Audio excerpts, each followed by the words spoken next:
Sugar के मरीजों में पाँव में ज़ख्म बन जाते क्यों हैं और क्यों ठीक नहीं होते? क्योंकि जब लंबे अरसे से शुगर रहती है तो आहिस्ता-आहिस्ता आपकी पैरों की नसें जो नर्व्स हैं वो डैमेज हो जाती है, जिसे डायबिटिक न्यूरोपैथी बोलते हैं, जिससे आहिस्ता-आहिस्ता आपकी जो ठंडा-गरम लगने और जो दर्द की सलाहियत है वो ख़त्म हो जाती है। इससे अगर आपको कोई पाँव पे कट लग जाए, ज़ख्म बन जाए, पाँव जल जाए या कोई भी अल्सर हो तो दिमाग के पास वो सिग्नल नहीं पहुँचेगा और आपका ध्यान नहीं जाएगा, और इससे अक्सर लोगों को अपनी टाँगें अपनी आँखों के सामने कटते देखनी पड़ती हैं। तो इसका इलाज ये है कि आप शुगर के मरीज़ अगर हैं तो डेली सोने से पहले अपने पाँव का मुआयना करें, देखें कोई ज़ख्म तो नहीं, कोई अल्सर तो नहीं है, कोई कट तो नहीं लगा हुआ।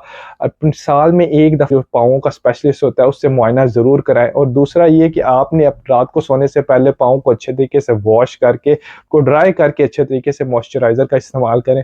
अपने जो शूज़ हैं वो देखें कि बहुत ज़्यादा टाइट ना हो। अगर आप स्मोकिंग करते हैं तो स्मोकिंग से अवॉइड करें, अपनी शुगर का अच्छा कंट्रोल रखें। और अगर आपको ये वीडियो पसंद है तो इस मेरे चैनल को सब्सक्राइब कीजिए और इस वीडियो को दूसरे डायबिटिक लोगों के साथ ज़रूर शेयर कीजिए।